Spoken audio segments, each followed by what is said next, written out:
Listen, we got a fantastic show tonight. We have a friend of mine. She is awesome, and she's a big smartass. I feel like I'm a little afraid of what she's going to say to me today. Oh, I love her, and I I'm love her very already. excited about what is coming from Mr. Kaler, because Kate, and I think you're really going to like her as well. Well, here's what happened. So listen, just before we set it up with her big intro, we were talking to her today or something about doing the show, and we said something like our kids were driving us crazy, and she was like, "Oh, kids are the easy part.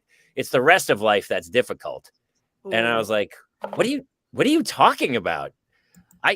Life is easy. It's the children part that is super hard." So I'm super interested. You guys are going to duke it out. Okay. I hope to learn something from her tonight so that we can go on and enjoy my children. I want to say why I think I love her, and then let's bring her on.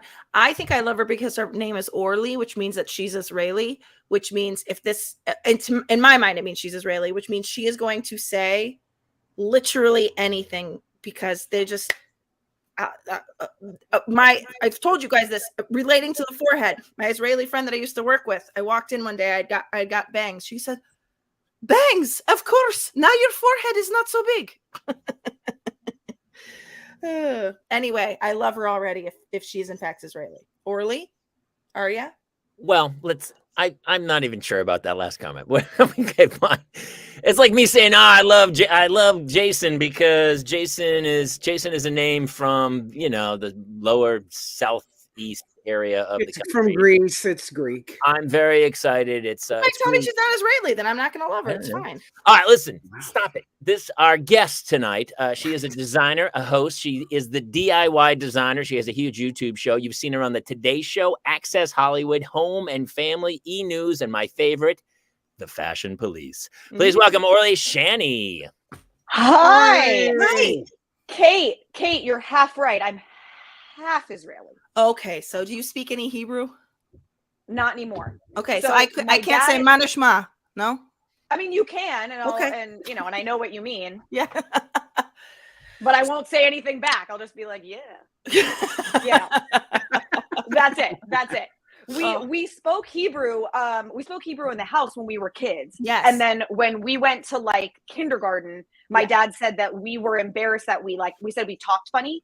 And that was at a time when if you move from another country, the goal was the American dream, to become American now. We are not what we, And so he was like, okay.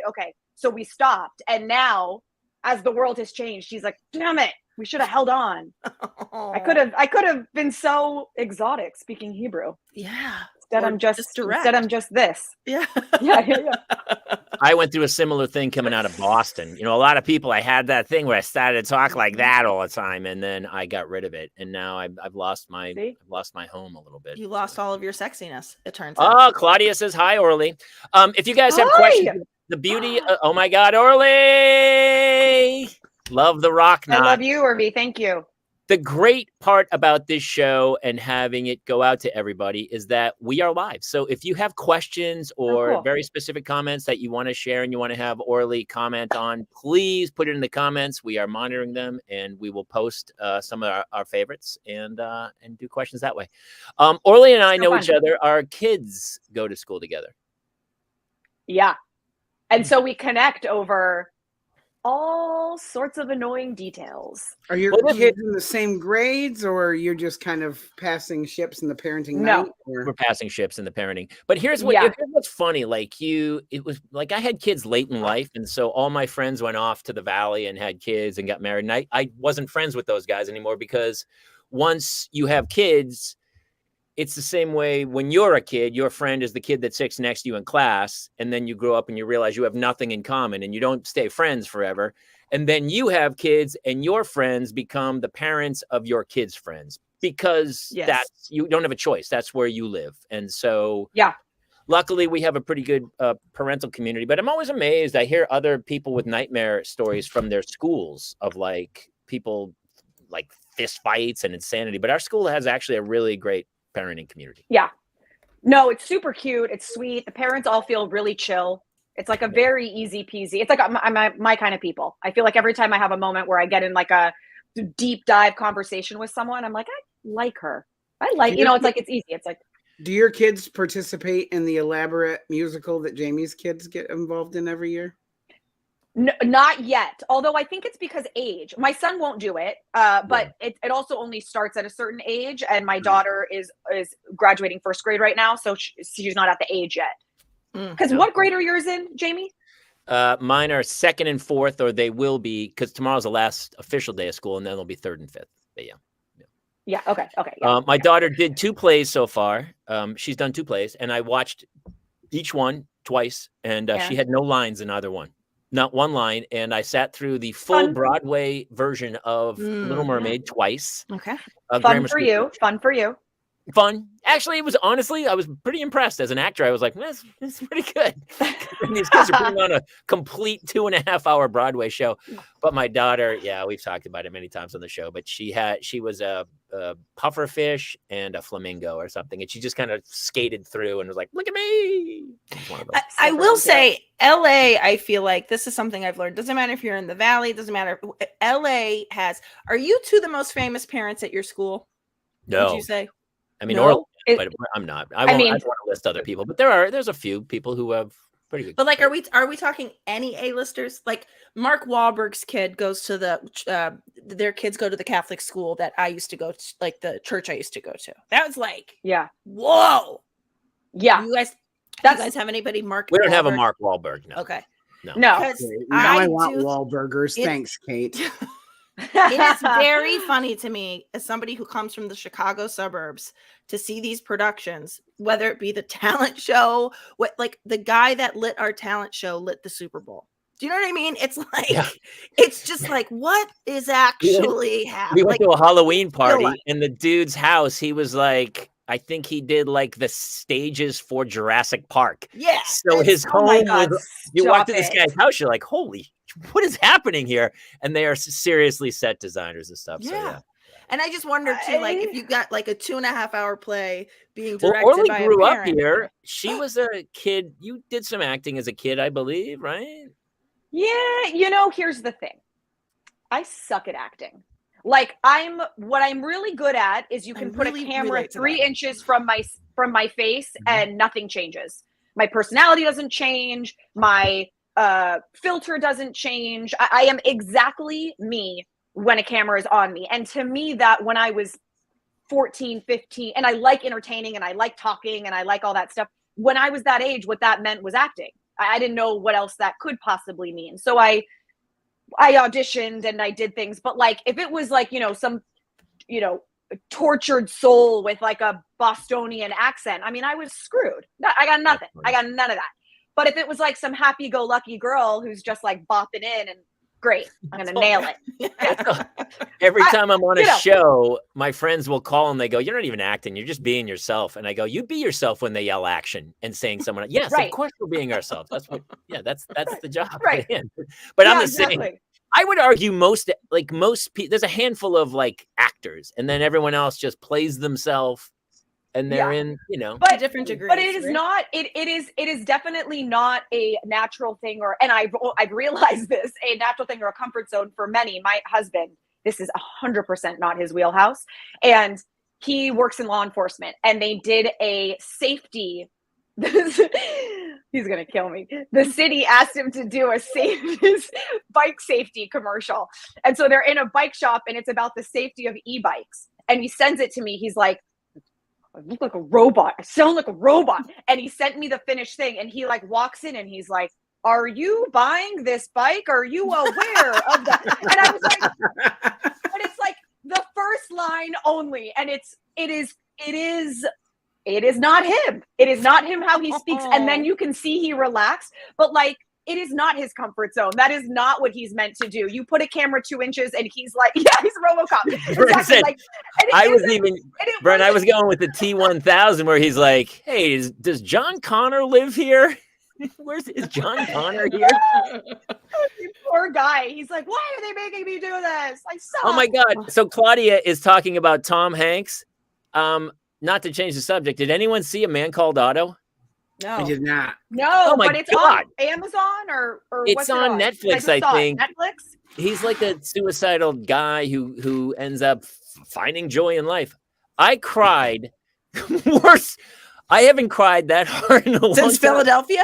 Since Philadelphia. Oh my God, I bawled during Philadelphia. Don't show videos at the funeral of him as a kid. Don't show videos of him as a kid. Dude, all I have to do is hear the song Philadelphia by Bruce Springsteen and I well up. I lose it. Oh. Yeah, not to change the subject, but it's good. Man Called Otto. I It will was watch kind of it. an old school movie where you're like, oh, this is an actual movie like from 20 years ago where people made films about stories and told, and it was over 3 minutes long. It was very odd to watch online. Were you okay? Did your brain start shorting out after? Let me ask you this. Has your attention span changed? Because I used to be able to I remember watching The English Patient. Like I went to the movies and sat through The English Patient and really enjoyed it. And now I'll start like some series and I'll give it like 30 seconds and be like, not feeling it. Click out. Yeah. Yeah. You know what I usually need is I need the warning in advance of someone being like, it takes a minute to get into it. Give it a minute. And then I'm like, I'm in for all the slow crap. Like I will muscle through it and trudge if I know it's worth it. Like that's how I felt. Did you guys watch Severance? Yes. So good. I'm only a couple episodes in, but it's really good. Okay, so the beginning is slow as a mofo, and it is hard to get into it. And they're white hallwaying it up for hours on end, it feels like, and it's brutal. But once it starts to take shape, you're just so glad you committed, because that final, and I won't give anything away, but the final episode, I paced around my house. I could not sit down. I paced around my house like a psychopath the entire time, and was like, it was so freaking good. And and to anyone who doesn't watch it, you sound like a crazy person, because they're like, really? It was so slow. But also, you're a crazy person if you don't watch it. To be clear, I feel like we feel that way. God, here's the other thing about years ago, not to be the old boomer who's like, remember back when, but there was like on, Must See Thursday. We all used to go like the next day. Everyone had seen Seinfeld and we all had something to talk about. Now, everybody I talked to, I go, hey, what show you watching? They'll say some show. I go, I've never even heard of that. Yeah. Or like, there's no unison anymore. And like the community mindset. I will say that is too much. Yeah. And I would say that is largely true, except for the House of the Dragon, when the New York, that you remember seeing like that New York building. Did you guys see this on the internet? Basically, it was everybody like the windows were lighting up at the same time because they were all watching the House of the Dragon. But that's like, I do feel like it takes like an HBO anticipated show to get people to watch it. Like Succession finale, like we always watched it on, like we watched Succession as soon as it came out. Instead of House of Dragon, I thought you were about to say House of Hammer. Have you watched the Army Hammer doc? Oh House my of Hammer? God, I read an article about this insanity. It's pretty great. He likes cannibalism and all that? He likes to eat people, I guess. I don't know. It's actually like recreationally or for nutrition. Like explain. He's a dark. It's like a fetish, I think. It's a fetish, he serious, but he doesn't actually do it, right, Orly? He just says I don't know. I think I don't know. The texts that were like leaked and shared, I think were him like thinking it was like his version of dirty talk. Yes. Was like cannibal talk. Like Jason, cannibal talk. You have to watch it. It's actually super amazing. And he's into like bondage and serious, like he sends pictures of ropes and I'm going to tie you up and I'm going to tie all these. You know too much. Just shut it. Things. It's not me. It's my wife. And I'm just saying. He likes bondage, but apparently he doesn't care. You're number one, guys. I think there were no safety words involved, and unfortunately, then the woman was like, "Hey, I'm not sure I was totally into that, dude." And he's like, "Man, there's a text where he's like, you took it like a champ." You're like, "That's a bad text, brother." Oh my God, this sounds like the text my wife sends me. Am I in danger? Serious trouble. Yeah. Like a champ. Honestly, can you imagine what if the safe word was Dahmer? I'm just saying. I'm just saying. Hey, on brand. It's on brand. Donner Pass. Hey, I want to talk really quick about because we have Orly here, and here's what I really love, and it's funny because I watched your videos, and you're making. It's really cool what you do because you take clothes and you make them super fashionable, but it's like it's a cheaper do-it-yourself kind of jam together. And we talked about how elaborate you have to go to do all that stuff, but it's pretty crazy. Yeah. Thanks. It's really fun. I mean, this is what I'll say. I was doing this to my own clothes since I was in middle school. Like, it was just what I did all the time because I always loved fashion. I always loved clothing. I always really liked standing out and being my own person and not looking like anybody else. It was actually more about that than it was about this is what the trends are and I want that. It was like, no, I want to have my own very specific version that no one else can have. Mm-hmm. And so that was the reason I would go to thrift stores and I would buy things that were like right around the corner from what was happening. Like, it was like so close, but not so much. And I would take it home and I would chop it and rip it and shred it and cut it and sew it and do all these different things to it.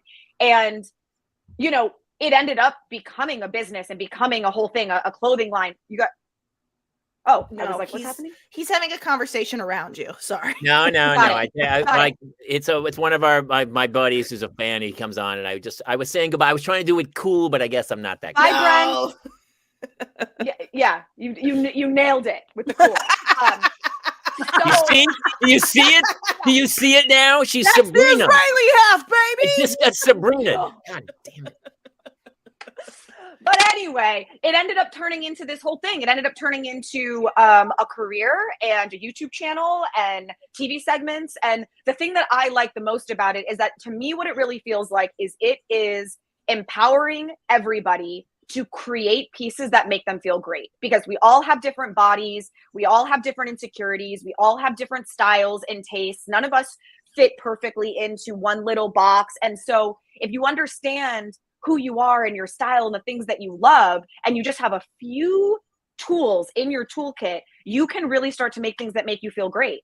And suddenly your confidence just grows a little. Like, it's this very contagious, empowering, fun thing where you're not like a victim to it. Like, oh, you know, the jeans never fit me. It's like, well, we can tweak them. You know what's so funny, Claudia, with this question? For me, anything that is heavily tailored is really hard. I'm self-taught. I never went to fashion school. Entirely self-taught. My mom had sewing machines in her office and I would just go upstairs and start sewing. It's made me a great DIYer because I think outside the box, because I don't even know what the box is supposed to look like. Like, I have no freaking clue. So my brain works in a completely different way, but I am limited when it comes to like pattern making and making things tailored and seams and darts. Like, that's where I really struggle. So anytime I tackle something that is super tailored, I'm always like, please no. Now, I knew this one girl back in the 80s who actually did the exact same thing. She would always make her own dresses and go to school, and she had a mad crush on the really popular good-looking guy. But there was this other good-looking guy who had blondish hair, and he was kind of a jerk. But there was this other guy his name was Ducky, and he really liked her. And I knew. I was like, this. Did you see it? This is not, I did not see it, but I knew that you were not speaking like yourself. I feel like you are exactly a monologue. I feel like you're Molly Ringwald in Pretty in Pink, because that's what she did. Oh. And she remember, she shows up at the school in her own dress, and all the cool girls are like, "What are you wearing?" Did you ever go through that where you like my daughter? Yeah. It's so funny because this was like a year or two ago, before I even knew what you did. And she was like, she had old Doc Martens. I was like, we should spray paint those or something. Right. And I was like, she was like, yeah. So we kind of did crazy stuff with her clothes. And then I saw what you were doing. I was like, yes, I feel like the same thing. But I do, like, as kids, there's this thing about standing out, but also fitting in. And so it's really hard when you're a kid to be like the cool kid. I wish we all could go back and do it again to be that kid. But I mean, what are you talking about? You know, I think that it's I think that there's like a black hole for style that exists with, honestly, the age group that thinks they have the best style, which is like really annoying once you're an adult. But like adolescent, like age like 12 to like 17-ish is, they don't have any personal style whatsoever. And it's not a knock on like this generation. That is just every age group that will pass through that time for all of eternity will have no personal style. And the reason is just where they are, like, developmentally. their goal, right? Like, this is not relevant to our lives now because it's not 5,000 years ago, but like developmentally, we are supposed to be leaving our families, finding our new people, having babies at like 13. Like, that's what our bodies, like, that's what we're supposed to be doing. And so when you think about it, like, it is, yeah. And so you think about it like biologically, you are looking for your new community, your new tribe, and you need to act the fucking part to fit in. You need to look right, talk right, think right, smell right, walk right. Everything has to fit so that you kind of are like, you fit in with the group. And that's like a biological sort of desire, because you would like go off with that. That would be your new family, you know? And so standing out is actually very scary at that age. It's dangerous almost. It's catch you in the rye. Yeah. And that's why, like, you look at middle school kids, and even like we talk about like the festival, you look at those middle school kids, they're dressed, they're mimicking style perfectly. Each little group of like 8 of them, it's like the zip up hoodie off the left shoulder, not the right. The winged eyeliner going this way, the hair parted in the middle to the middle of the back, not any shorter than that. The white Converse sneakers with like, it's almost like a uniform. Yep. And then you come out of it at a certain point, and then you start to individuate and you find your own personal style and all of that stuff. But in the beginning, you're like in a uniform. Yeah. And it's biological. I want to say 2 things. One, I thought he'd never leave. Thank God. I mean, I don't know what happened. I don't know what happened. I'm not concerned. Still connected, but I'm not concerned because I want to talk to Orly, and he was really. Yeah. So we don't know Orly, so we'll get to talk now. Well, Orly, I'm actually so curious because I had pieces when I was in junior high that were like my absolute favorite. So what you're saying is it's exactly what I experienced, which was. Mm-hmm. I had a sense of style in middle school, but it was the style that was being dictated. Like suddenly when in the 96 to 98 range, 94 to 96 range, it was really hip to wear 70s clothes. So I had like a bunch of pieces I got from my mom's closet, from my friend's dad's closet, all of these pieces. Do you have, so there was a pair of jeans, not that I touched them, but that was like this pair of bell-bottom jeans that I still think was like the best piece of clothing I ever had. What was you have it? Oh, I love that she has it. Hold, please. Yes, I will hold, please. Jamie, so we missed you. So these are from 7th grade and I still wear them. Look at how these are Doc Martens. Look at them. I mean, I can smush them into a ball. That's how worn in they are. 18-hole Doc Martens that I used to wear with like mini dresses and slip dresses, very 90s. Yes. And I will never get rid of them. They came with me to New York. They came with me back. I wore them through my pregnancy. I wear them all the time now. I fold them and wrap them. And like, I mean, and anyone who's ever had a pair of Doc Martens, you know, they shred your feet for like 6 years. And then they're butter. This is like beyond butter. This is like whipped cream. This is, I can't believe it's not butter. I know. That's amazing. Those are my favorite. Yeah, those are my favorite. And that is, so there's this thing that I do called style language. It's this idea that basically we each have a unique style language, almost like a love language. And it's the unique way that we feel most confident and in our physical appearance. So when we're this like unique blend of elements, it's when we really feel like us. We feel like our personality is shining.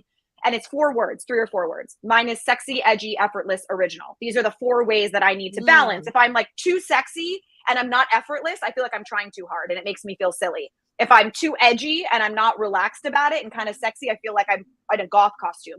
So it's this balance. And these boots, every time, like it doesn't, like a floral dress and these, it gives me what I need. Jeans and these, it's like, yeah. So we each have like a unique way that we need to feel in order to feel our best. And we should all have certain items that are like in like a hack, an instantaneous way of feeling that. Because it's a shortcut. It's an easy way to get ready in the morning in 2 minutes because you're like, oh, I know what these make me feel something special. And I know that. And so put that on with jeans and a what t-shirt. Are Jason's? Jason, what are your 4 words? Are there words to choose from, Orly? 90s gym teacher. Yeah. Do you have like a set of words that we I need more context. Yeah, I need some coaching here. So it's a whole thing now. It's like a whole online course and a whole beautiful thing. But but basically what you do is it's a process that you go through, and there's a combination of energetic, I call them energetic crushes and like style crushes. So the thing is that if you see someone out in the world, and like Jamie, for example, you and I feel like when we met, we had like a good kind of slapped our bodies against each other. Yeah, we slapped our bodies. No, we had like a good, like our energies. We had like a similar sense of humor. We had a similar kind of like sarcastic, but there was still caring about, we were talking about things with school, but we were laughing about it and being a little crunchy about it. So like when I saw your energy to me, the elements of your personality that I gravitated towards, the reason I did is because they're my favorite parts of myself. If those are parts in you if that's like a part of my personality that I don't like, it would annoy me in you. I'd be like, oh God, he's always on. He's always, but I felt like a kindred spirit. So I liked that. Yeah. So one of the things that you do is you look to people whose energies and vibes you gravitate towards, because that's actually telling you some of your favorite stuff about yourself, or you wouldn't like it in them. And so you start to think about, what are the things that I like? Because that's how you want to be received. That's how you want to be known. And your style is just like a visual personality. It's just an introduction to the world about who you are on the inside. So it should connect. So first you got to know how you want to feel, how you want people to receive you. So it's internal first. And then we figure out the aesthetics that you associate with that. And then we come up with a style language, and it becomes like a cheat code. It becomes like you're getting ready. And if you feel to this, you realize like, oh shit, it's because I didn't do my hair and makeup. And one of my words is feminine. And so I need to give myself 5 minutes to do hair and makeup, and I'll feel better even if I'm in sweats. Right. Like it becomes like a cheat code. It's really cool. Have you written, this is a book. Is this a book? Yes. That's hopefully, amazing. hopefully. Oh, hi. I also all of a sudden feel very insecure about myself. I wish I could go back in time, because I am so. I'm like, I don't know what I'm trying to say, except that I dress in the dark. Oh.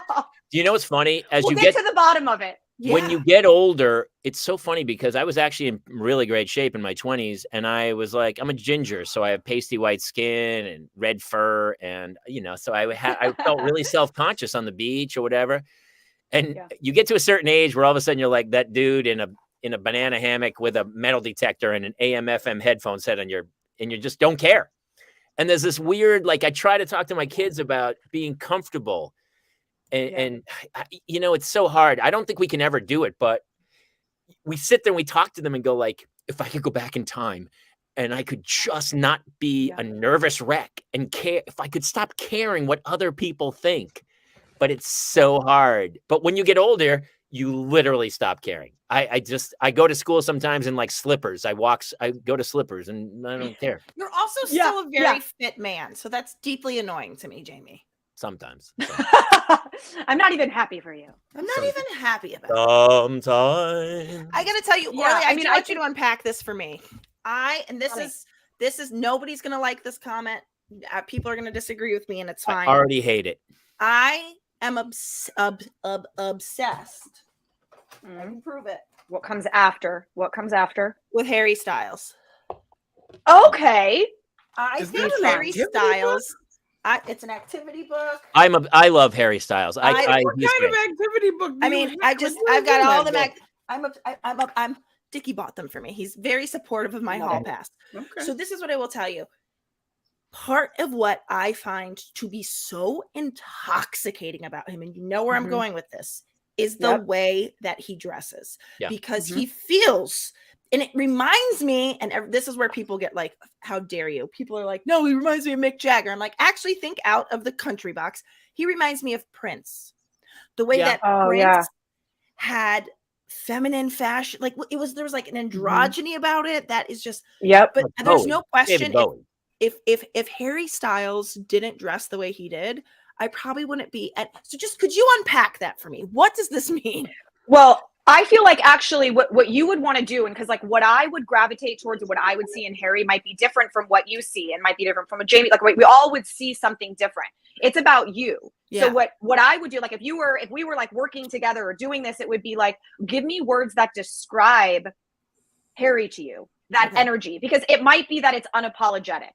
Yes. It might be that it's playful. It might be that it's free, or that it's wild, or that And so it's the energy actually, because imagine Harry wearing those clothes, and imagine him being a deeply, like, I don't even know what the right word is, like like traditional 20-year ago masculine energy. Yes. Imagine like not this sort of new open-mindedness. Imagine that. Imagine him wearing those clothes, and imagine his body language being forced to wear these clothes. Yes. It would not be sexy because Right. he would be embarrassed. He would Right. feel shameful. It is his energy in the Yes. clothes that's actually what you're responding to. The clothes are cool, but it's how free, and he's owning his sexuality. He's Yes. sexy in it. He's Yes. dancing. He's happy. He's moving. Yes. Like, that's actually what we're gravitating That's towards. what it Not is. that they're like rainbow pants. Like, who cares? I talk to my it's the kids about energy. this. I talk Yeah. to my kids about this all the time because, you know, like the same way I used to, they would feel self-conscious about being in something. And I go, you know what makes clothes look great? Confidence. When you're comfortable, like she's, you know, she wore something, we're having problems. She wouldn't wear her glasses and she can't see. And some kid made some comment about her glasses. And so I was like, you know, you have to just take it and go, I don't care. I gave her some comments. I go, oh, that reminds me. I don't care what you think. Like I gave her a handful of like comebacks to go like, you to these other kids. Yeah. And to go, I don't care what you think. You're wrong. You know, but it's hard at that age to do that. And so It's hard. It's hard with girls. The stuff I really like about you though is that it's so expensive. You see somebody who lives in an apartment and they're buying like, you know, ridiculous expensive clothes, you know, and they don't have any money and they're just like they're using the clothes to try to fit in as opposed to fitting in with their own personality. Like personality goes so far.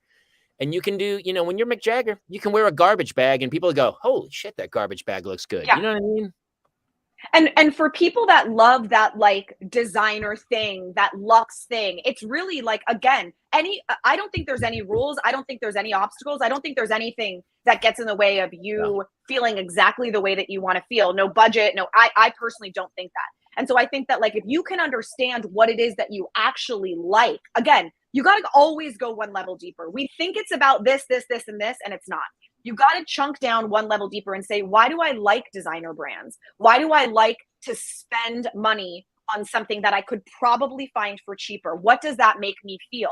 And once you understand what that's about, you can figure out how to replicate that within your budget because you understand what it's actually about. Right. Because it's not about the YSL blazer made in Italy.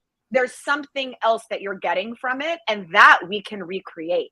And so it's just more empowered, I think, but you have to understand, you got to be really honest with yourself about those things. Like I talk about this in the course where like one of the words in my language is sexy. And I have to be really honest to understand that what that appears like changes. I literally want every man and every woman to be attracted to me. I'm married, been married forever. I'm not trying to do anything, but that energy, it's fun. It's charismatic. It makes me feel magnetic and playful and excited. So the way that I have to, when I'm with my girlfriends, what sexy presents like is different because I'm not trying to like be up in their face. It's a different kind of a thing. Yeah. When I'm around guys, it's a different kind of a thing. So I understand why sexy feels good to me. So then I know how to dress for it depending on where I'm going. So you just you got to be honest with yourself and not get embarrassed when your answers are something that you wish they weren't, you know?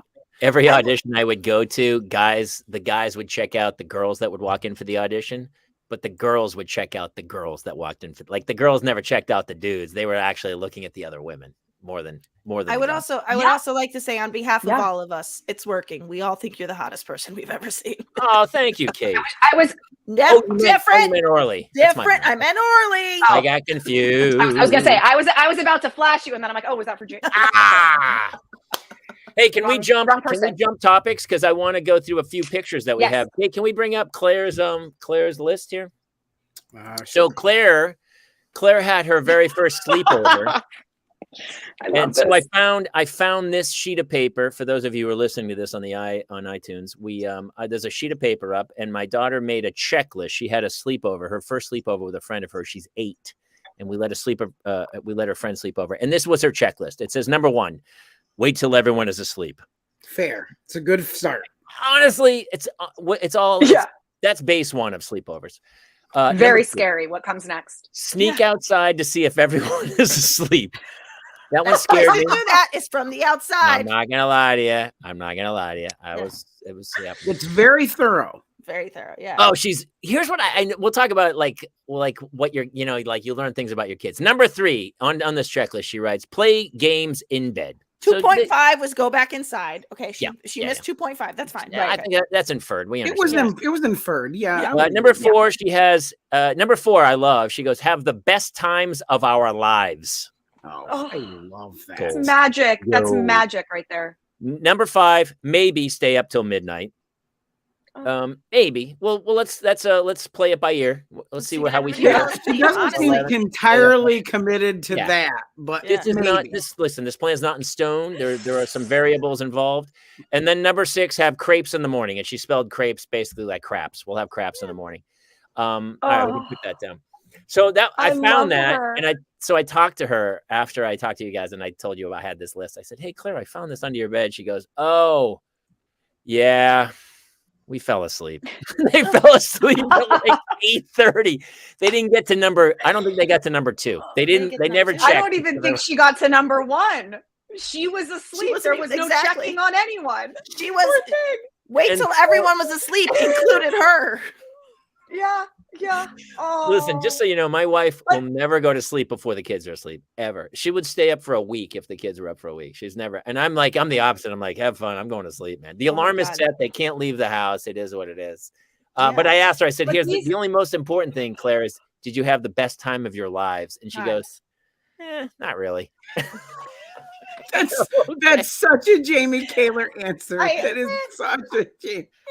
I hope you save that forever. That's that stuff that and that's the thing that's so hard about parenting is that you are always in the good old days at every single phase. At every single phase, it's the good old days. And you cannot possibly appreciate it because you already miss the smushiness that was and the magicalness that it is. Connor's going to be 10 next week. And I keep yelling at him, not really, but I'm just get out of here. I hate you. Don't be 10. Stop it.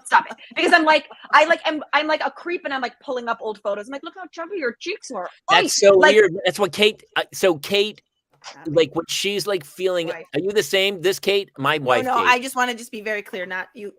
For anybody who doesn't know, his wife is also named Kate. Yeah, but about me. Any Kate in the storm will work. It's so my wife.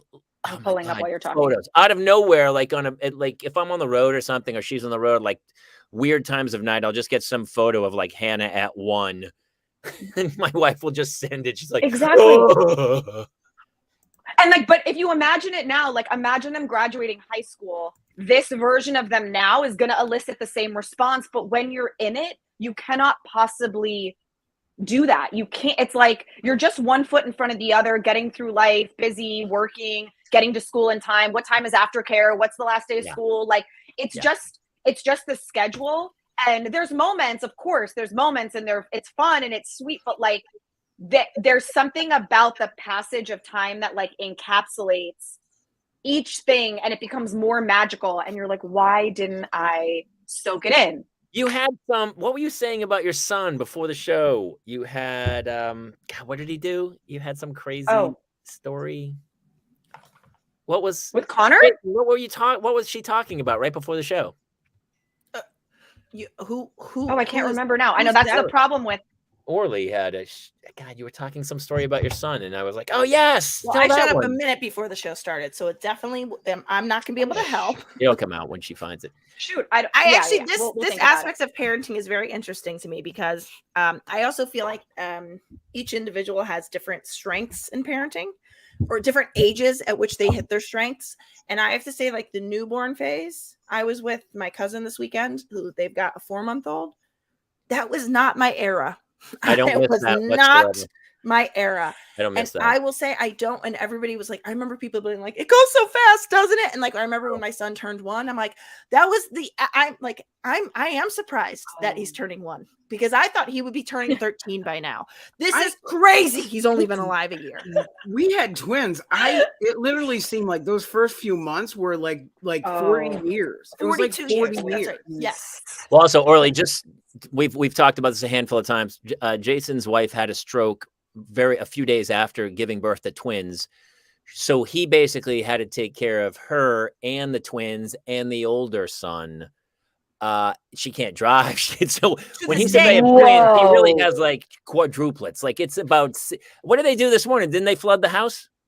Dark Lord flooded the house this morning. Yes. His name is not actually We walked Dark in, there was 2 Lord. inches of water in the house because the kid flooded the house. So we got them How these old are they now? monster trucks. They're 4 now.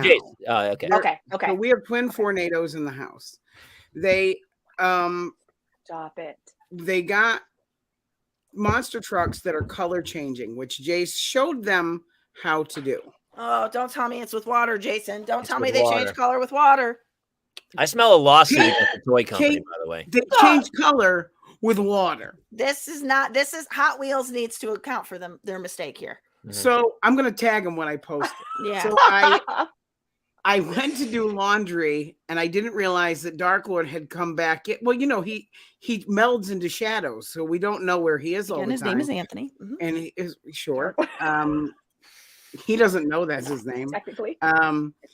He got back into the thing, and all of a sudden I heard this weird like spilling if coming from the bathroom. I was like, what is that? And I came around and water is just gushing out of the sink. There's 2 inches of water on the thing. And he goes, hey, car, because my 4-year-olds are also nonverbal. So they say about 35 things. Oh gosh. Ugh, it's a lot, Jason. It's a lot. I feel so many things for you. My solution is just to drink more wine. I know. I'm sorry. I'm doing a scotch and soda today, as I do pretty much every day. Oh, sorry. No, No. go Orly. I'm sorry. No, Orly. We each have. I think each of our kids too have their own special chunk of hell time. Yes. Like, you know, like each one has their own, like they were really crappy at that age. Connor went through that at probably he was tough when he was little. He was tough. He sort of snapped out of it at 5, but beyond that he was really hard. And I remember we were actually texting about this, an inappropriate text about, you know, oh, it's not okay to hit your kids anymore. Like, no, okay, we don't do that. But we were joking around about like, I know how to fix the problem. And I remember so vividly, you guys, this was one of the worst. This was one of my lowest parenting moments of all time. Connor was having an absolute epic meltdown. I don't even remember what it was. And he was probably maybe 3. And I picked him up, like, you know, both arms, and he's got his like stomach facing me. One arm's got his butt, the other arm's got his shoulders. His head is flailing, his feet are flailing. And I'm walking him to his bedroom to put him in his room for a timeout.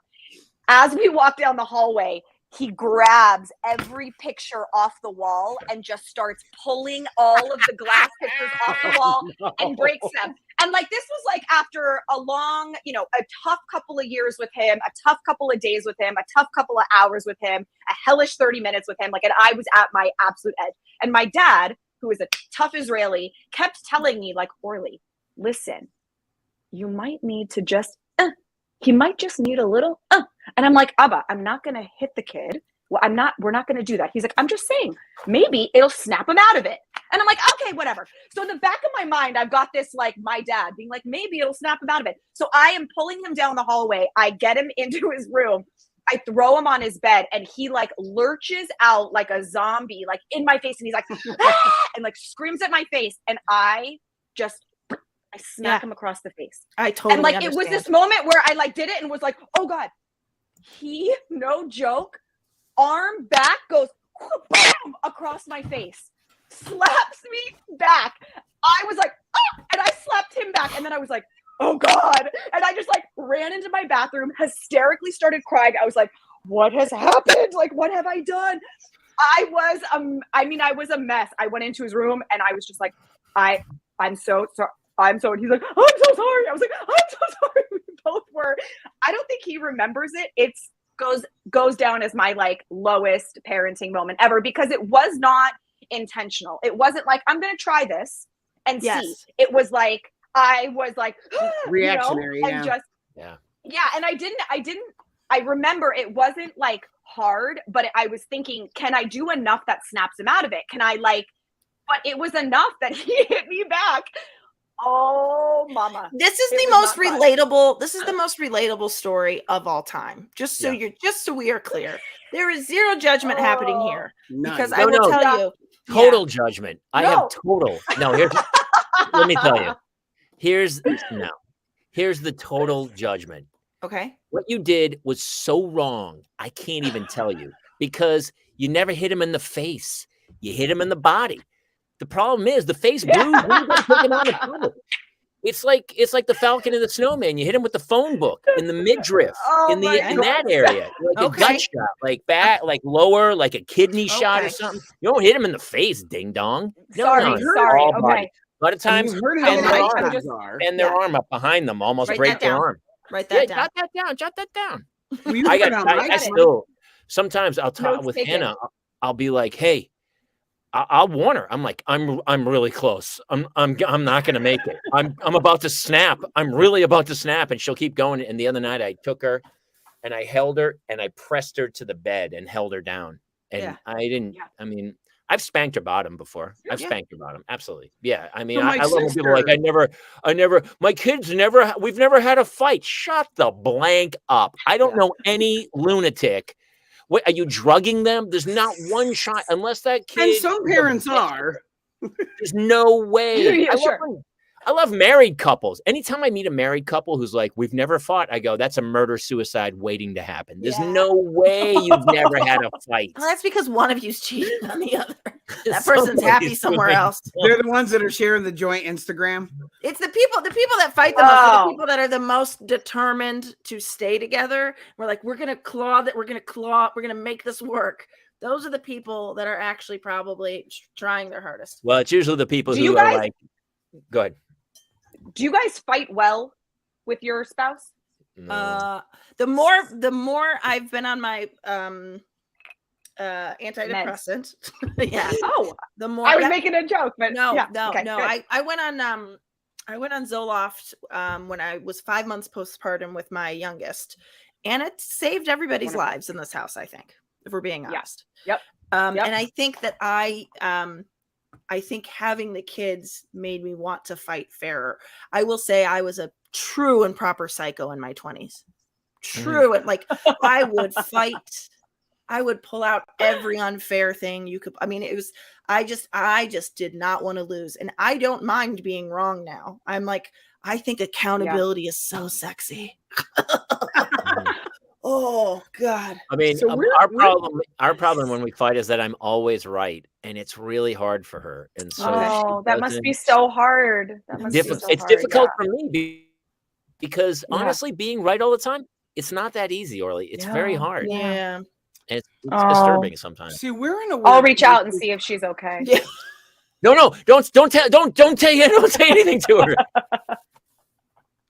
Just the other night, oh my gosh, the other night she does this sometimes. Like she gets, every wife I think is just angry that their husband can sleep through the night.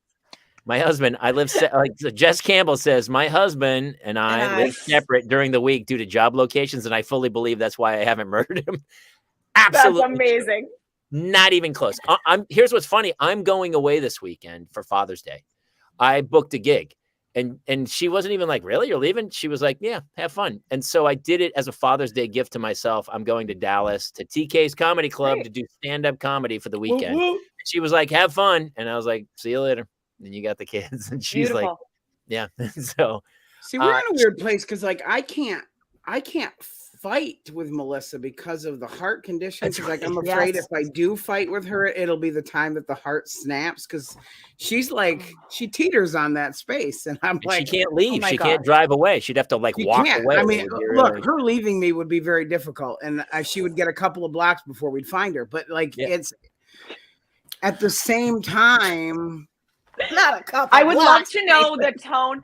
What's the tone of your voice, Jason, when you want to let loose, but know that that's not medically safe? Oh yeah. How do you passive aggressively say the things that you want to say? Great question.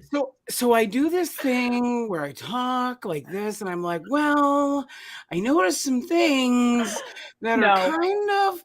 I feel like Chris Pratt when he's dealing with the raptors in Jurassic World. Yeah, he's Blue. putting Come a on, feel Blue. like, Come on, Blue. hey, we're just gonna take a calm look at some of the things that are. I don't know if you noticed, maybe pissed me off. That's funny. I Oh can my also hear God. that she also doesn't actually, I mean, maybe I just don't know her well enough, Jason, but like, is she capable of like having a yell? Because she always seems a little, not subdued, but she's like docile somehow. Well, She's sort she's of, on a library of medications, but Well, also like that's what I mean. Like, I feel like she also like, I feel like if you talk to her like that, I feel like she'd say to you, I can tell that you're talking to me like I'm a child. No, Like, well, I I could don't see talk to her like she's a child, but Yeah. but so she's capable of anger because our children will bring it out like that. I Yeah. mean, and Yeah, like honestly, if anybody kills her in the house, it'll be Jace. Yeah.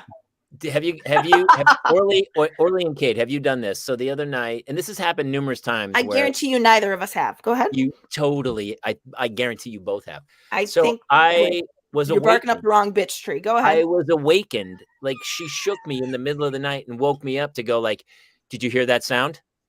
And I was like, no, I was asleep. And she's like, oh, there was a big boom. And I go, well, it wasn't that big because I slept through it. And then she was so angry. She's, I can't believe you could sleep through that. And she's Yeah, you know what she's saying to you? You're a pussy and not going to protect us when someone breaks into this house because you didn't even hear that. That's so honestly, maybe I Orly's believe up she that said tree. that I'm not up verbatim. that tree. She's Telling you, exactly. I do that when I hear something, and because like Mike is like Mr. freaking protector man. I got this Yeah, guy, law enforcement. right? Absolutely. And so when I hear something and he doesn't, I gotta gloat for a minute. I gotta be like, oh, I'm the one who heard the noise and the thing, and you didn't even hear. And I could have been a guy coming to the house, and you're the guy, and I'm now the girl going. Like it is a total. Like, did you hear that? No. And you woke him up. Did you wake him up? Yeah, but I don't wake him up to tell him I heard it and he didn't. I just assume he did. Like I'm like, did you hear that? Like I grab him and jump up and I'm like, and so it wakes him and then he like alerts and does the like scan, and I stay in bed. I will tell But, you, like, it is. I legitimately thought That's my biggest gripe with marriage right there. That's exactly my gripe with marriage. Can I tell you, you can gripe about it. You gripe about it too. Because I'm telling you, the other night I swear to God, I heard someone inside my house. And I was like, you did. Kate did the same. I was like, I don't want to wake up Dickie. You have an alarm on the house? Yes. But Did sometimes the alarm go off? No. Did the alarm go off? Jamie, I don't know, but her son Jamie, James if you could have been actually let me committing a talk, crime. you would hear details about the story that wouldn't even make that question necessary. Okay, go ahead. Thank you. I sometimes, when it's cool out, will sleep with all the doors open, like the doors unlocked. Like I'm just like, okay, the back door's alarm. open. So the alarm's not armed. Have you heard of air conditioning? Yeah, have you heard of I'm cheap as shit? You sleep it's so early for air conditioning. We still have to get through October in this climate. In Los Angeles, California, you sleep with your doors open. That's what you just told us. I sleep in Burbank, California. So. It's up the hill, honey. They got to get up this hill. There's nobody walking up that hill. The bottom line is, I heard someone. I was like, oh my God. And I was like, I literally was like, I don't want to wake him because it's a tough thing. So I literally go and find out who's in my house. It was our ice maker. Significantly Our less ice than maker is a gremlin as well. So. We have an alarm. I go, and we had a big fight and I was like, listen, don't. You live in the shit though, Jamie. Like you live in a very populated area. Yours is very accessible. Like I understand that she's paranoid about people coming in because like there's serious break-ins in that area. Wait a minute. Didn't Ed Asner wander Talking up like your I house? live in Compton. I'm in Studio City, you ding dong. What are you talking about? Are you being legit right now? Are you legit right now? What is going on under your freeway overpasses there that you all live right by? Oh yeah, we're the only area with homeless people. What I'm saying is that it actually is like her fears are actually founded there. There are home break-ins in that area. We have an alarm. No, we would know if somebody came in the house. Yes. So yes, Orly, the how alarm are is you? armed. Yes. You good? I'm doing great. How are you, Jason? I'm hanging in there. This is what happens when towards the end of the show it starts to devolve into a free for all. Well, listen, tomorrow's the last day. Oh, hey, actually, here's what I want to talk about. It's Father's Day this weekend. And we have a big bit on Sirius coming out for Father's Day, talking about the 3 keys to making Father's Day perfect for your husband. Because here's what happens, and this is why I kind of booked the gig, because typically on Father's Day, my wife picks a fight with me because she's like, "You're really hard to buy for." She like gets angry because she's like, "You're so hard to buy for. You take everything back." And I'm like, guys are actually really easy to buy for, and it's pretty simple. I think everybody knows what we want, and just it's very simple. Just it's Father's Day. I don't understand what the problem is. Why can't we just why can't certain things happen and make Father's Day perfect? What are the 3 things? All right, keep it simple.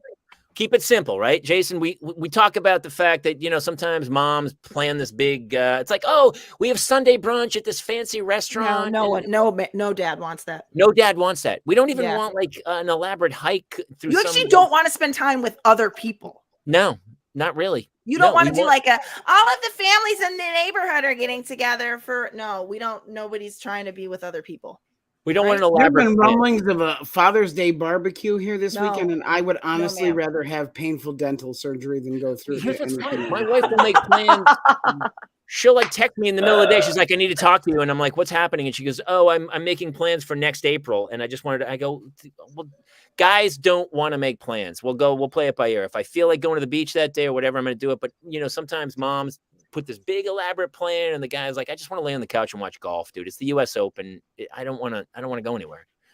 Is that? I asked for a cosplay 3-way. I'll settle for probably, and what I'll get is a 3-hour nap that they won't bother me through. That's pretty much.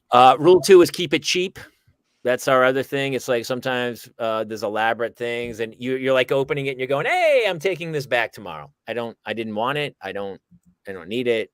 I'm getting rid of it." And then rule number 3 is keep it sexy. And the whole time it's like, look, man, it's Father's Day. Just, we're not hard to buy for. We're so, I can't reiterate this point enough. It'll take a few minutes. It's happened before. We dated. Things happened. It's just a few minutes. Subtext to number 3 is let me enter you. One way or another. I'm not. You pick some sort of where. You pick a hole. See, Jamie, you're in such a different place than me because I basically live in an episode of To Catch a Predator. She's after me all the time. I know. The stroke did not stop that, honey. No. Well, dude, it's actually worse. She can't drive, so she's doing that basically to keep you tired and home. She knows if she doesn't just keep draining your life force out of you, that you might one day get in the car and drive away. I never made that connection until just now, and you are absolutely right. That's the cynic in me. What do you guys, Orly and Kate, what do you guys do for Father's Day for the weekend? I always ask, I say to Dickie, do you want to, like last year, I was like, do you want to just go surf? Like take your, I got the kids all day if you want. Like literally it's almost like a dad's day off. And I don't know if that makes us, not, I don't know, but I'm just like, bye, I've got them. But then I asked him, I was like, do you want to go surfing again? And he was like, no, I think I just kind of want to like, let's all go to church and then let's go to lunch. We're at a place I want. I'm like, great. So that's what we're doing. And I'm getting him a screen door. So you going to Porto's? No. There's a roast beef place he loves in Pasadena. So we'll go there. Ever since Kate introduced me to Porto's, sometimes I dream about that more than I do sex. It's really good. Porto's is pretty good, dude. Porto's is pretty good. Yeah. Orly, what about you? I feel like you checked all the boxes. You've got church, cheap. Yeah. Lunch, simple. Yes. Screen door, sexy. Listen, sexy screen door. Nailed it. Nailed it. He's gonna so get sexy. He'll get a blowy or a bounce. Okay, while admiring. Great. Okay. Whatever the man wants. I got him a couple of little things I knew he needed. I got him like new sunglasses and new board shorts and stuff because we're at the beach all the time. So those were like little gifts that I got him. And then we're gonna do a barbecue at my parents' house, which is actually I feel like I'm preparing for Jamie to roll his eyes, but don't, because he's really actually doing such a great and job of keeping statue I know. face. I was like, good job. I was Did like, you I see swear the you're- smug I ass swear you're smile really on his fun. face? Little Smug's bunny I know, sat he's up like- there this whole time. I feel like he tried to disappear into like the egg crates behind him. He was like, Yeah, he was just like, no, my parents' house is like beautiful and relaxing, and whenever we go there, my mom just like cooks up a storm and everyone just like sits on the couch outside and relaxes and has a drink and sits and chills and turns on the like it's just so very relaxing where you really have to do nothing. So we all look forward to it a lot. So he's stoked. So we're gonna go there. I would go there. I would go there. Yeah. can I tell you, sounds I fun. would like to submit my parents do a audition. great job. My audition called Jamie Kaler, listening to Orly's Father's Day plans. I'm going to be Thank you. performing a just a still from Jamie Kaler listening to Orly's Father's Day plan. Why am I? Why And am go- I the and big go- guy? Shall I wait. re-perform? Yeah. Okay, so we're gonna, I got him a couple of gifts, and we're probably gonna go to a barbecue at my parents' house. So it'll be, for fuck's sake, you're dying inside. You're dying a slow death inside. Actually, No. I thought it's so funny. I should go there. I don't know what my face was saying, but I was like, I loved it. I thought it was that seemed like a really good Father's Day to me. I want to go to there. I really. I was, Honestly, at some point, you look like when the Grinch stole Christmas, the smile that you made. Yeah, you went. what's it like to still have parents who have a nice house that's drivable distance from your house? What's that like? Does that feel good? It feels Local nice. family. What's It's- that like? And that's It's your, the that's best. your in-laws? Or your, My that's wife will your- No, sometimes that's be my like, parents. oh, your I know. parents. That's Yeah. my parents. Yeah, Mike's parents are in New York, so that's my parents. But And it's you- I mean, it's you so married chill. a New Yorker? I did. We met in New York. I moved to New York right after high Oh, school. That's right. That's right. I was selling Jello shots, as one does to make money at McFadden's Saloon, and Kate he did had that. just started running that bar. Different Yep. Kate. Tray My of wife, Jello my shots wife and a Kate can was a of- Bud Light girl or something. Yeah. That's funny. Oh, see, you make all of the monies. Yeah. It's lovely, and that's how we met. We actually met by me sort of trying to steal from him, so it was great. What exactly were you I stealing? know. from? Can we hear that story? Well, so discrepancy? no. So the way that this thing worked, it was so very shady. It was a job I found on Craigslist, and I had to go down to an apartment in the East Village, pick up a suitcase full of Jello shots that were in Tupperwares with 2 cans of whipped cream in the little front zipper pouch. And they would tell me what bar I was going to, and I would go to that bar and I would sell the shots. It was $3 a shot. $2 went to the guys that made the shots, and $1 went to the house, and I only made tips. And they gave me like 150 shots, and about an hour later, I called them and I was like, so I sold the shots. Like, what happens? Do they come back and like give more? Like, how do we do this? They were like, you sold all the shots? And I was like, yeah. They're like, you sold all the shots. And You're like, you yeah, sold I'm all the sexy shots to now." all genders. Hello. Hey, thank you. I'm very focused on being attractive to everybody. Everybody's and I was attracted like, to me. yeah, okay. And I was like, I sold all the shots. So they were like, okay, well, we can bring more, or we'll just give you more next time. So I was like, fine. So they started giving me more and more and more shots. And at a certain point, Mike took over as the manager, and they had just always thought I only had 150. So the guys were like, that extra money for the extra shots, just don't give it to the house. Like, it used to be $150, $1 a shot. We'll give you 500 shots now. Just keep the 350 and like the tips and whatever. It's fine. And so of course, because he is by the book, Murph, the very first time we worked, he's like, hey, all right, let me count your shots. And I was like, we don't do that. And he's like, I gotta see how many shots you have. I'm like, I don't know how many shots. I don't make the shots. They make the shots. The guys in the apartment with the whipped cream, they make the shots, and then I just pick the shots and I bring them here, and I don't know. And he counts them, and he's like, there's 600 shots here. And I was like, news to me. Like, I don't know what to tell you. He literally caught me stealing for like weeks on end. He's like, how long has this been going on? I was like, I don't comprende. Like, I don't know what to say. And that's how it began. He fully caught me stealing. That's so funny. Oh my God. By the way, You've those been 600 encouraged shots to do still that. only cost $12 to make. Like those. yeah. The fact I that mean, you could honestly. sell those shots tells me that you are really good at what you do, because I have been in that bar so many times. I'm like, who the blank is drinking these horrible Yep. shots? Also, What You was know your- what what my was your money pick? maker was? No, this was my moneymaker, and it was not based off my talent. It was this guy who was just super mobbed up, who would sit at the end of the bar, who worked in sanitation, was like his story, and he would sit at the end of the bar, this huge dude, him and his buddy, they would sit there, and everyone knew like who they were and what they did, and he had a crush on me, and he would say, I'm gonna buy, like, let's say I had like 30 shots on a tray. He'd be like, I'll buy your shots plus tip you, go give them out, and instead of selling, come sit with me for a half an hour, just come hang with me. So he would buy the shots and tip me like $100 or whatever. And so I'd have the money for the shots, and I'd be like, okay, I'm going to go give them out. And then I would go resell them.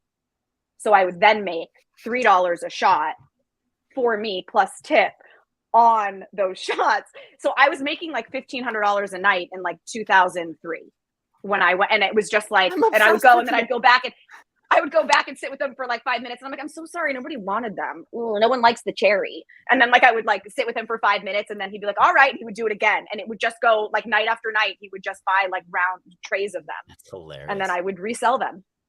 And they made you a capo in the Colombo family, I believe, right? Was it the Colombo Yes, or was it the yes, Gotti? yes. Was it the Gotti family? I still give them a cut of everything I make. You got to kick it upstairs, Orly. You got to kick it up.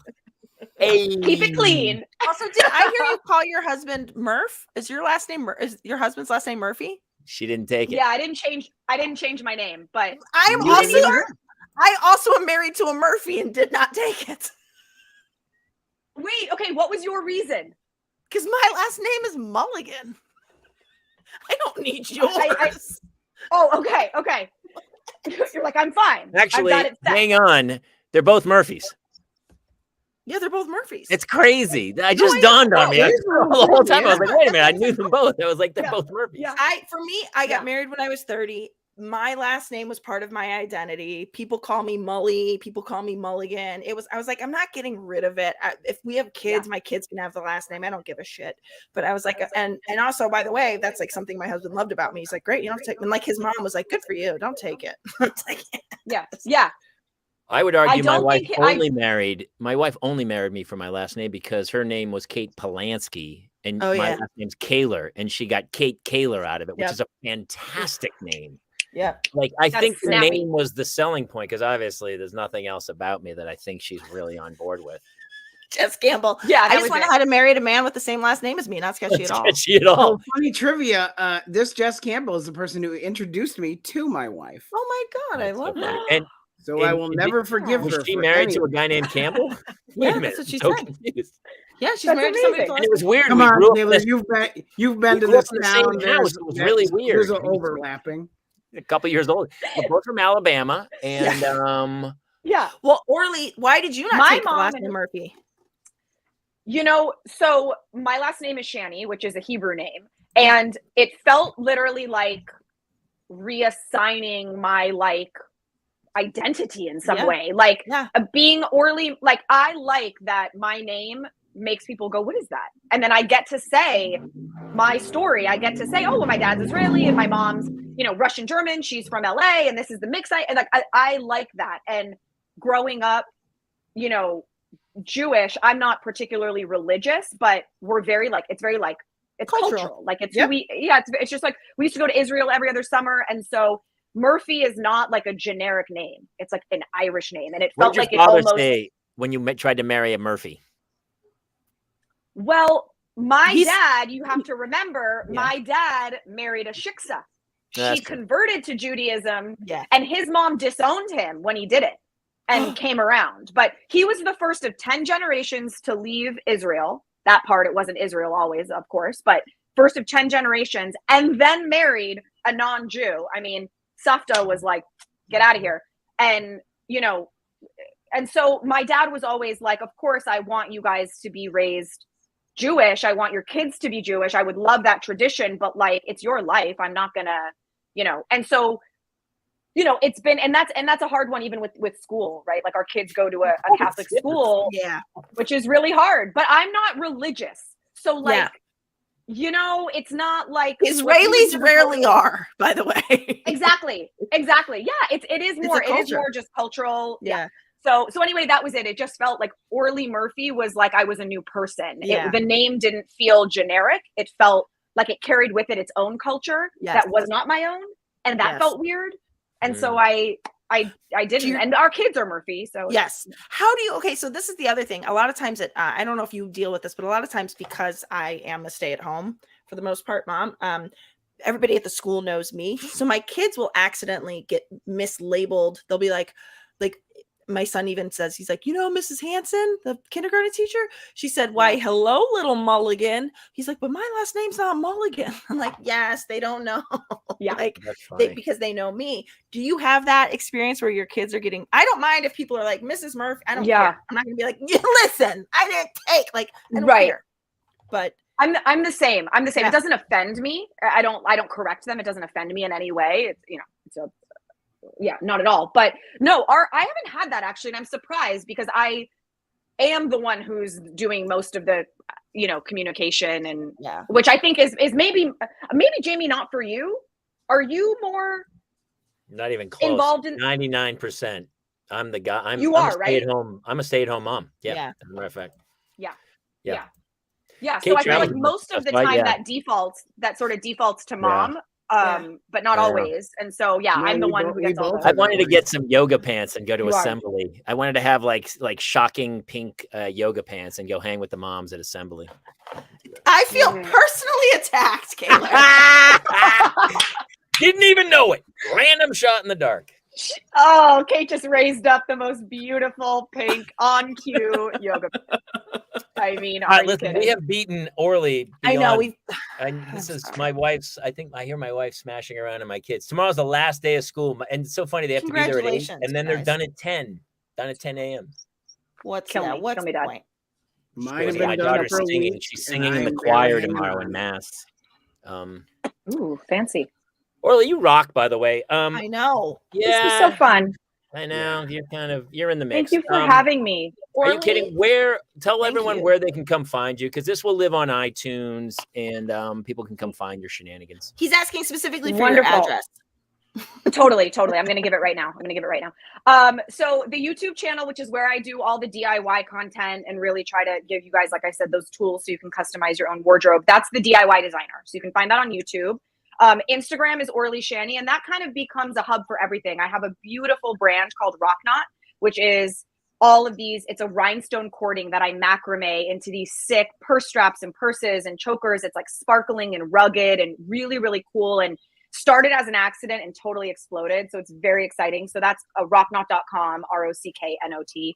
That's the name of that business. And then if you guys are interested in style language, if you want to learn a little bit more about that, you can do mystylelanguage.com.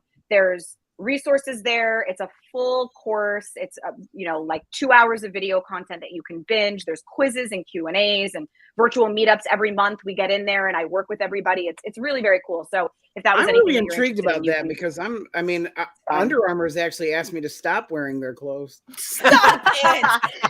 An unsponsorship. He actually got a cease and desist letter. They were like, seriously, dude, take our clothes off. Like, there's a picture of him at the Under Armour store behind the register. It's like, do not sell to this. Do not sell to this guy. Yes. We refuse. Dude, you've got to put that in your app. Right to refuse service. Orly, I only own clothes that were given to me on a set. Like, I still have a suit from Will and Grace. That's like my church suit. It's my Will and Grace. That was a nice little dropperoo. Yeah, I dropped it right in there. But it's the only suit I own, so it's in there. And I love it. I love it. So Under Armour sent the palette of black leather hats. They're still going on about that.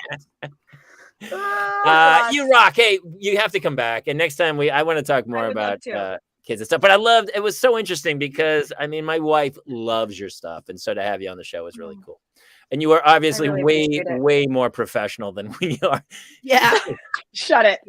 She's like, I got videos, websites. Here's my page.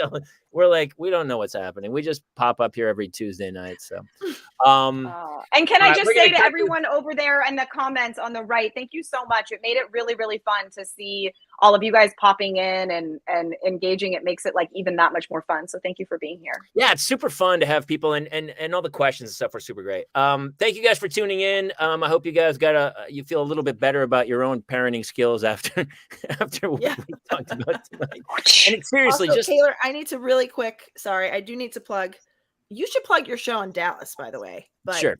I need to plug. I'm actually in New York next Friday. So not this Friday, but Friday the 23rd, doing stand-up at the New York Comedy Club in the East Village. If you want to get tickets, you can either go directly to the website of the New York Comedy Club, or you can go to thechristianharloff.com. Yeah. I'll be at TK's Comedy Club in Addison, Texas for Father's Day weekend. So come hang and So fun. I'm going to have a drink or two. I'm not going to lie to you. You guys are awesome. Thank you for tuning in. Be sure to like, follow, subscribe. Tell other parents about it, because it is about parental mental health, because we're all in this together. So we really appreciate everybody tuning in, and all the people who shared the show too. Really very cool. Some people just share it to their own page, which is cool. Thank you guys. We'll catch you guys next week here in the Parents Lounge. Good night, everybody. Lila Tov. Right.